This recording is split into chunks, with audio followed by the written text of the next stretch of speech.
그동안에 우리가 2주 동안 디모데 전서 말씀을 중단을 했었는데 이제 다시 시작하도록 하겠습니다. 하나님 아버지와 그리스도 예수 우리 주께로부터 은혜와 긍휼과 평강이 넘치기를 간절히 축원합니다. 성도라면 세상에서 핍박받는 것을 당연하게 생각해야 됩니다. 어둠은 진리를 싫어합니다. 빛에 대해서 어둠은 시기하는 마음이 있기 때문에 싫어해요. 우리는 진리를 소유했고 빛을 소유한 사람입니다. 그렇기 때문에 성도들이 세상에서 핍박받는 것은 자연스러운 현상이고 당연한 것으로 받아야 되는 것입니다. 그럴 때 성도들이 취할 수 있는 자세가 몇 가지가 있습니다. 우린 그것을 성경을 통해서 계속해서 배워왔고, 첫 번째는 그러면 그럴수록 우리가 진리 위에 굳건하게 더 선다라는 것입니다. 그리고 두 번째로는 기도하는 것이죠. 저는 기도하지 않고 견디는 분들 보면 참 용하다 싶습니다. 기도하지 않고 어떻게 세상에서 견디고 버팁니까? 기도해야죠. 그리고 세 번째로는 진리 위에 서 있고 기도했으면 그 진리의 말씀대로 살아가야 되는 것입니다.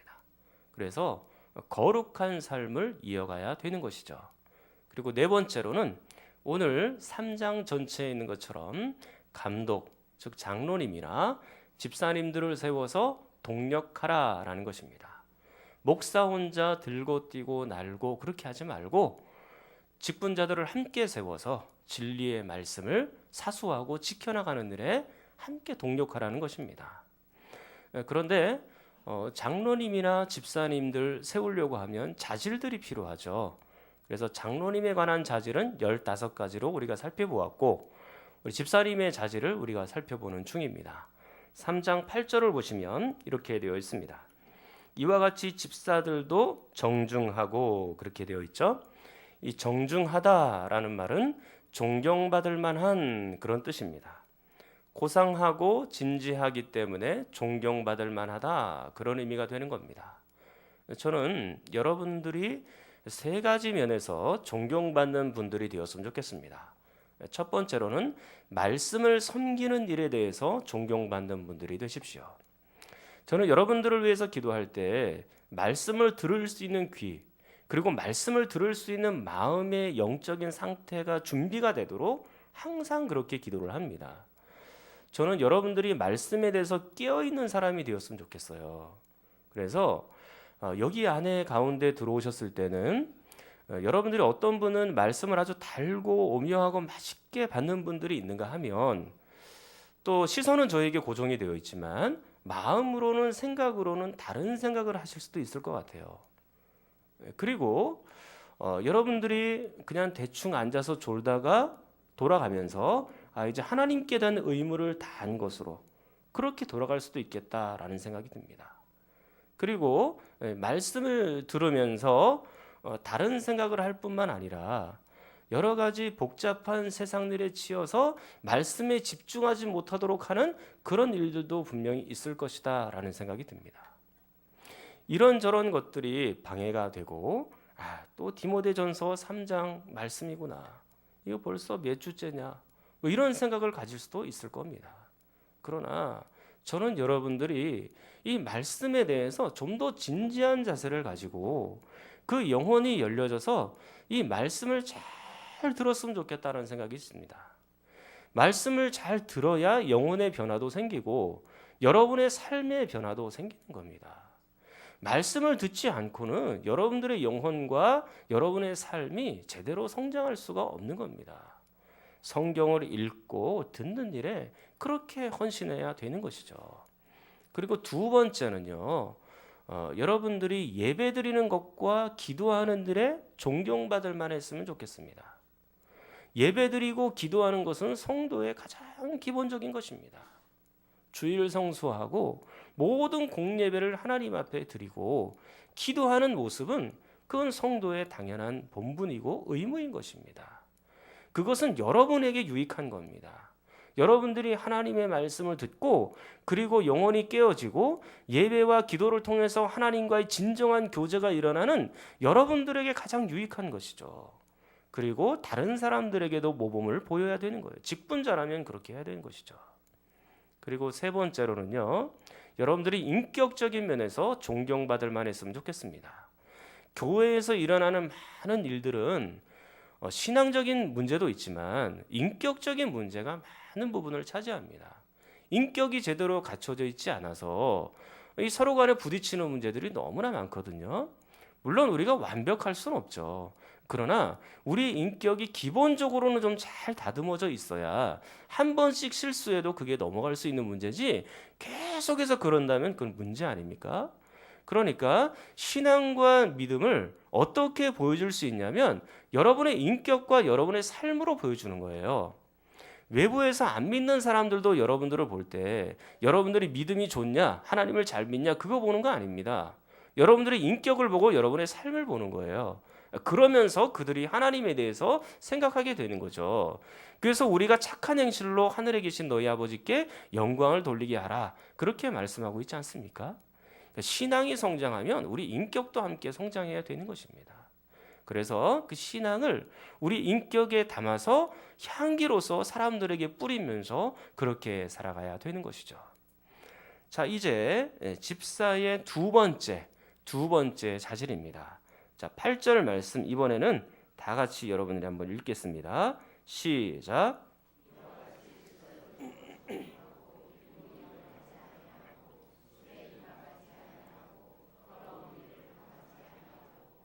두 번째는 어떤 자질이 있습니까? 일구이연하지 않아야 된다, 그렇게 말씀을 했죠. 일구이연이란 얘기는 말 그대로 표현하면 한 입 가지고 두 말한다, 그 얘기 아닙니까? 또 이것에 대해서 매튜 헨리 목사님이 이렇게 말씀을 해주셨습니다. 일구이연은 두 마음에서 나오는 것이다. 아첨꾼과 헐뜯는 사람이 곧 일구이연하는 사람이다. 다시 한번요. 일구이연은 두 마음에서 나오는 것이다. 아첨꾼과 헐뜯는 사람이 곧 일구이연하는 사람이다, 그랬습니다. 일구이연의 세 가지 특징이 나오죠. 오늘은 요거를 바탕으로 해서 여러분들에게 말씀을 드리도록 하겠습니다. 첫 번째, 일구이연하는 사람은 두 마음을 품은 사람입니다. 여러분들의 말과 행동의 출발점은 어디일까요? 여러분의 마음입니다. 여러분의 마음이 어떻느냐에 따라서 말과 행동이 달라집니다. 우리는 종종 마음과 말이 조금씩 다르게 표현되는 경우도 가끔씩 있습니다. 예를 들면 뭐 이런 것이죠. 남편이 만약에 아내에게 사랑한다 이제 얘기를 했습니다. 그럼 아내들은 보통 어떻게 받아들이나요? 우리 교회 성도님들, 아내들은 어떻게 받아들입니까? 이 양반이 아침에 뭐 잘못 먹었나? 내가 아침에 해준 밥이 체했나? 그렇게 말을 하는 분도 있을 수 있겠죠. 막 속으로는 막 좋으면서 말로 그렇게 퉁명스럽게 표현이 될 수도 있겠습니다. 그런데 조금만 더 깊이 마음으로 들어가 보면 그것은 남편이 평상시에 사랑의 고백이 좀 서툴렀고, 그리고 평상시에 자기를 잘 사랑하는 것처럼 느끼지 않았기 때문에 마음에 있는 것이 말로 표현이 되는 것입니다. 그러니까 마음에 있는 게 바깥의 말로 나오는 것이에요. 더 깊이 들어가 보면. 그런 것처럼 여러분들의 마음을 잘 다스리지 않으면 말도 역시 아름답고 예쁘게 안 나오는 거예요. 우리는 그러면 어떤 마음을 품어야 될까요? 무슨 마음을 품어야 될까요? 빌립보서 2장 5절 말씀에 보니까 이렇게 되어 있습니다. 너희들은 이 마음을 품어야 되는데 곧 어떤 마음이라고요? 그리스도 예수의 마음을 품어라, 그렇게 되어 있습니다. 예수님의 마음을 품고 살아야 되는 거예요. 그래야 제대로 된 말이 나오는 겁니다. 그런데 빌립보서 2장 5절 중심으로 앞뒤 문맥으로 가보면 이 마음은 어떤 마음이냐면 겸손한 마음입니다. 2장 3절에도 겸손함의 주제가 나오거든요. 다툼이나 허용으로 하지 말고 오직 어떻게 해야 돼요? 겸손함으로 해야 되는 것입니다. 그렇게 하고 나서 너희들은 이 마음을 품으라고 했으니까 예수 그리스도의 겸손한 마음이죠. 그리고 그 신뢰를 빌립보서 2장 6절 이후로 쭉 풀어주고 얘기를 하고 있거든요. 예수님은 어떤 분인가요? 근본 하나님의 본체십니다. 하나님과 동등한 분이세요. 하나님입니다. 그 하나님인데 어떻게 합니까? 그 동등됨을 취하지 않고 어떻게 합니까? 낮아지셔서 사람의 몸을 입으신 것이죠. 그리고 사람의 몸을 입으실 뿐만 아니라 죽기까지 하나님의 말씀에 복종하신 분입니다. 하나님의 말씀에 다 순종하신 것이죠. 그건 역시 낮아지신 거예요. 그러니까 예수 그리스도께서 이렇게 낮아지시고 겸손해지셨으므로 너희들이 이 마음을 품어야 되는데 이 겸손한 마음을 품고 살아가야 된다라고 말하는 겁니다. 이 겸손한 마음에서 너희들의 말이 착한 말이 나올 수 있다고 말을 하는 거예요. 마음이 겸손하지 않으면 착한 말이 못 나옵니다. 우리가 이 세상을 살아가면서도 자기 자랑하고 교만한 사람들을 얼마나 많이 만납니까? 교회 안에 들어서 와서까지도 교만한 사람, 자기 자랑하는 사람 만나면 그건 불행인 거예요. 성도의 특징은 뭐냐면 겸손입니다. 성도의 가장 큰 특징은 겸손이에요. 예수님의 마음을 가지는 것입니다. 예수님의 겸손한 마음을 가지고 그 겸손한 마음으로서 정직한 말, 또 예쁜 말을 그렇게 하는 것이죠.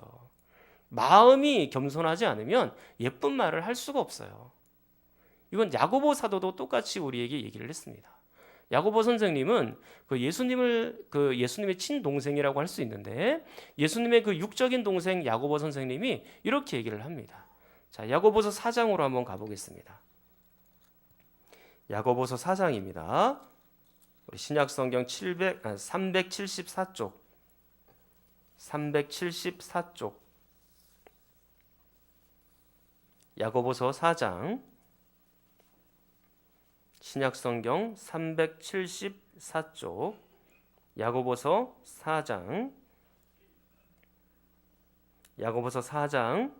6절입니다. 374쪽입니다. 야고보서 4장 6절 말씀 6절 말씀에 보니까 이렇게 되어 있습니다. 그러나 더욱 큰 은혜를 주시나니 그러므로 일렀으되 하나님이 교만한 자를 물리치시고 누구에게요? 겸손한 자에게 은혜를 주신다 하였느니라. 겸손이라는 주제가 등장하죠. 그렇게 하고 나서 8절을 보십시오. 8절. 자, 8절 말씀 여러분이 읽겠습니다. 시작.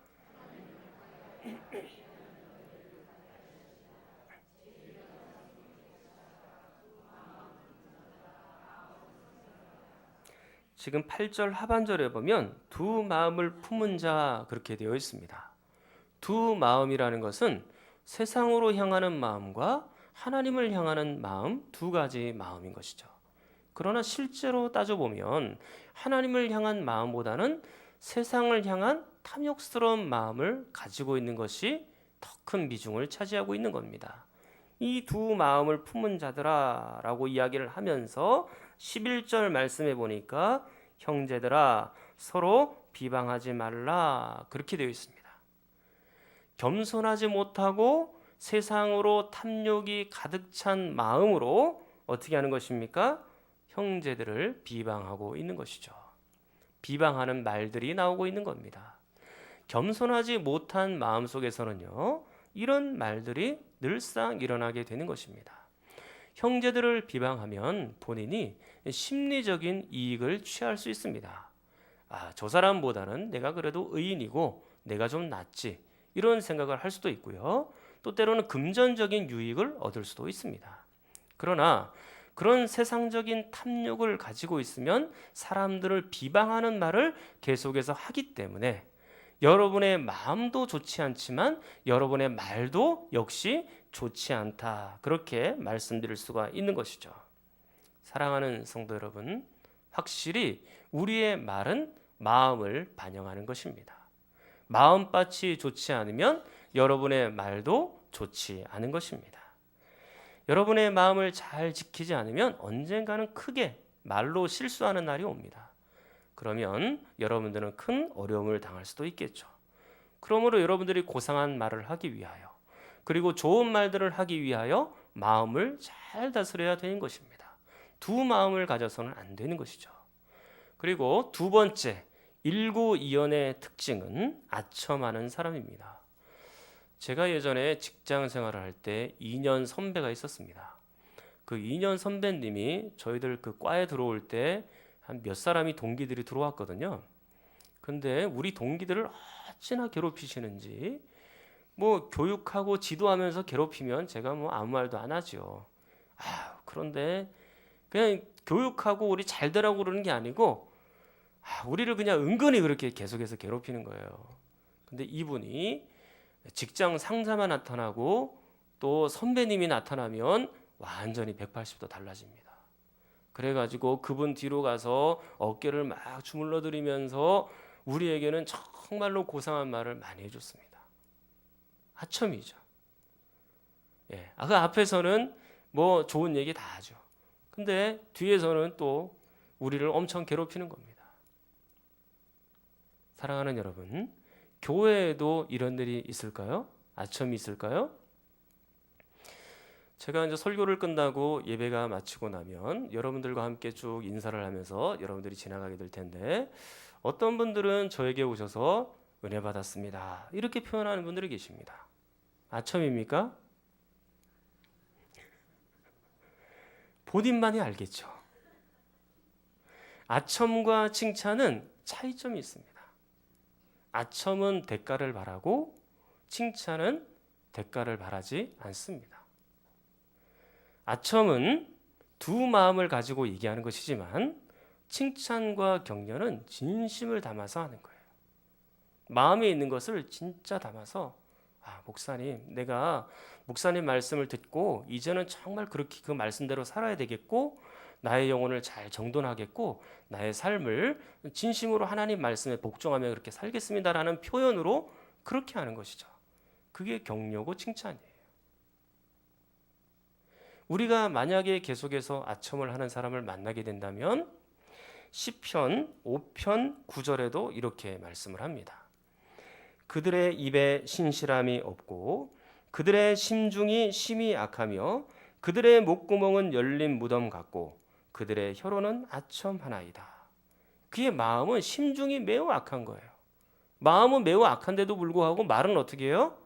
아첨하는 것입니다. 좋은 말을 하는 것입니다. 그러니까 마음과 다른 얘기를 하는 거죠. 그렇기 때문에 이들에 대해서 시인은 계속해서 기도합니다. 시편 5편 10절. 하나님이여 그들을 정죄하사 자기 꾀에 빠지게 하십시오. 그들은 언젠가 자기 꾀에 자기가 빠질 겁니다. 칭찬은 사람을 세워줍니다. 사람을 살립니다. 그러나 아첨하는 것은요, 사람을 망쳐놓는 거예요. 우리가 그것을 잘 구분해서 해야 되는 겁니다. 자, 그리고 세 번째 일구이연의 특징은 뭐냐면 헐뜯는 것입니다. 다른 사람들을 헐뜯는 것이죠. 대체로 보면 아첨하는 분들이 뒤에 가서는 헐뜯습니다. 그런데 이 헐뜯는 게요, 그냥 헐뜯는 걸로만 하면 그나마 순수한 분이에요. 그런데 뒤에서 교묘하게 그리고 아주 속임수를 써서 힘들게 하는 분들이 계십니다. 앞에서는 굉장히 잘해주는 척하면서 뒤에 가서는 굉장히 힘들고 어렵게 속임수를 써서 하는 거죠. 예를 들면 이런 것입니다. 어떤 분들이 여러분들에게 다가가서 이런 말 안 하려고 했는데 걔가 지난번에 너한테 이런 말 하더라. 그런 얘기 한 번씩 여러분들이 들어본 적 있을 겁니다. 걔 중에는 꼭 들어야 될 말도 있지만 그러나 듣지 않아도 될 말들이 허다한 거예요. 괜히 그 말 들어갖고 내 영혼에 상처받고 내 마음이 아파지고 그런 말들이 한두 가지가 아닌 겁니다. 거슬이라는 분이 그런 주석가가 있습니다. 그분이 일구이연과 관련하여 이렇게 얘기를 했습니다. 나쁜 소문을 퍼뜨리는 사람, 그렇게 얘기했습니다. 그러니까 남을 헐뜯는 사람은 곧 남에게 나쁜 소문을 퍼뜨리는 사람이라고도 얘기할 수가 있는 겁니다. 전통적으로 많은 교회는 소문이 빠릅니다. 뭐 우리 교회는 여러분들이 뭐 더 잘 아시겠지만 다른 교회들 보면 소문이 대체로 다 빨라요. 뭐 좋은 얘기든지 나쁜 얘기든지 벌써 소문이 쫙 돕니다. 금방금방 돕니다. 그 이유가 뭐냐면 여러분들이 그만큼 활발한 교제를 하고 있다는 증거입니다. 구역 예배 드리고 나면 여러분들이 예배 드리고 좋은 입으로 예배 드리고 났으면 좋은 얘기 해야 되잖아요. 그런데 그 뒤에 2부 순서를 보면 완전히 뭐 그럴 수도 있겠죠. 그리고 여러분들이 봉사하고 서로 일하시다가 또 서로 이런저런 소문이 오고 가는 것입니다. 지난번에 우리가 김장했지 않습니까? 김장하면서 이런저런 얘기하면서 김장하는 거죠. 김장하는 것 자체가 나쁘다는 게 아니에요. 김장을 하면서 이런저런 말을 할 수 있는 거예요.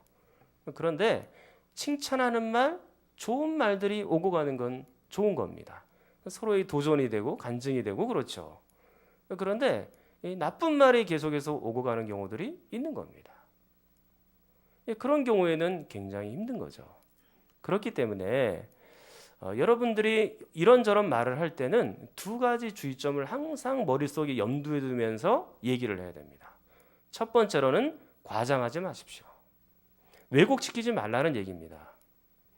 자기의 생각과 자기의 주관을 이 사람의 말에 보태가지고 이야기를 해요. 그러면 그게 왜곡되는 겁니다.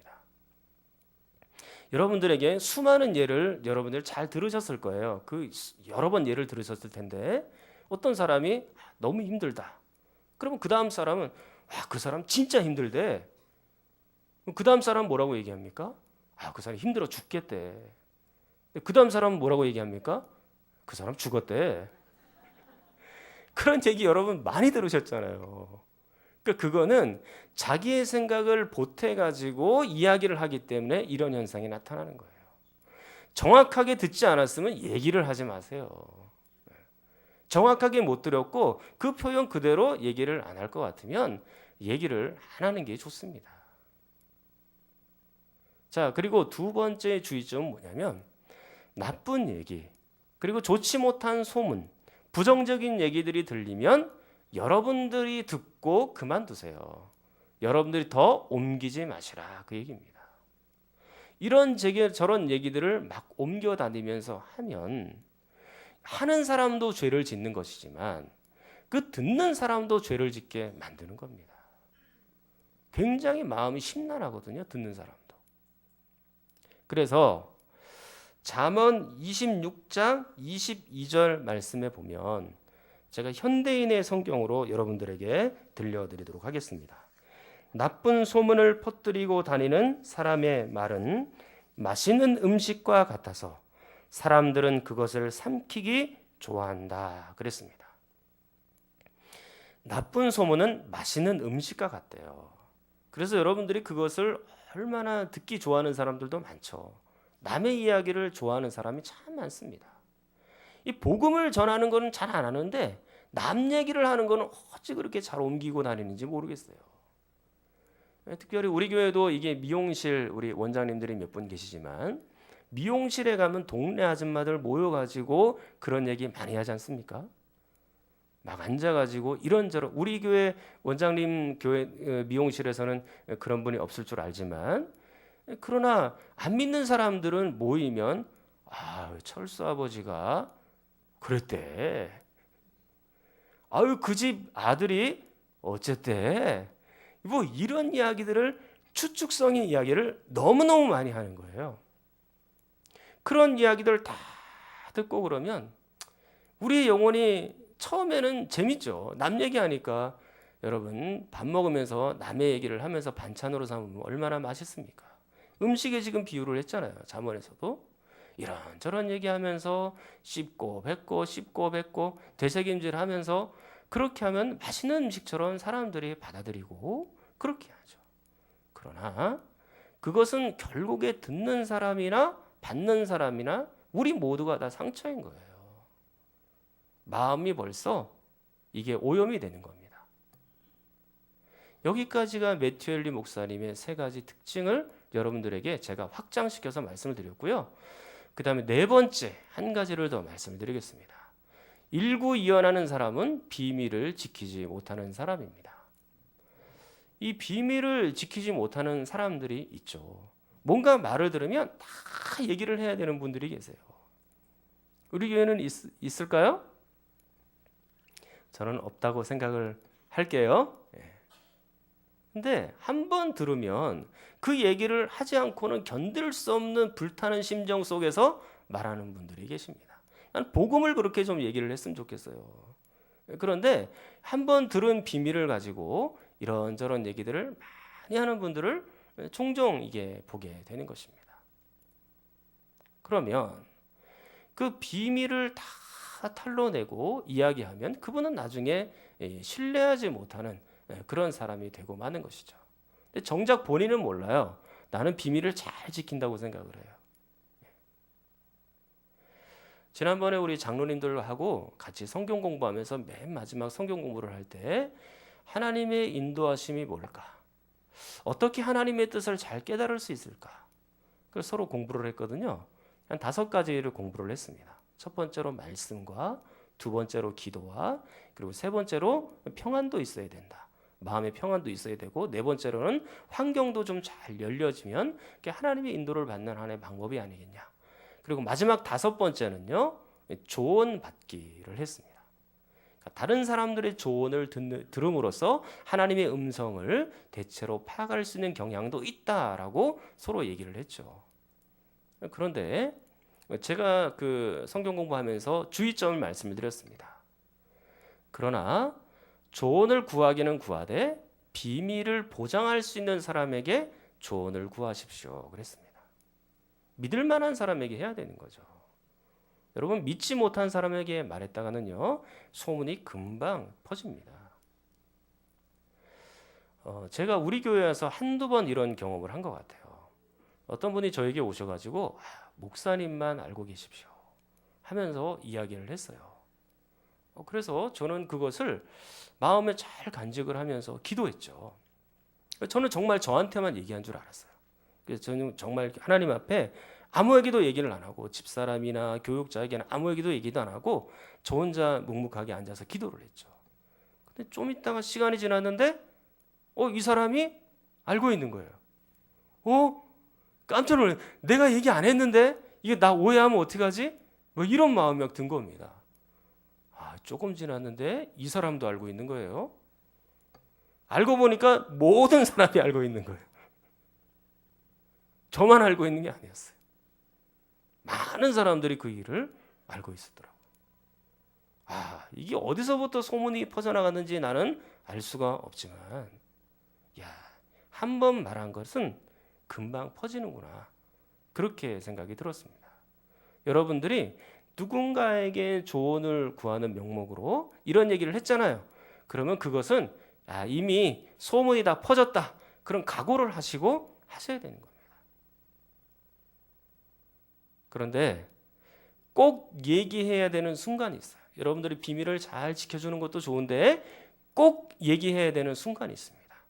그것은 뭐냐면 이단에 관한 이야기, 소문, 그런 사람을 만났을 때 우리 교회 안에서 뭔가 옆에 있는 분이 이단의 냄새가 나면 바로 저에게 얘기를 해주셔야 됩니다. 그거는 밀고 하는 것도 아니고 나쁜 소문을 퍼뜨리는 것도 아니고 비밀을 누설하는 것도 아니에요. 꼭 얘기해 주셔야 됩니다. 오히려 그분들은 이렇게 얘기할 거예요.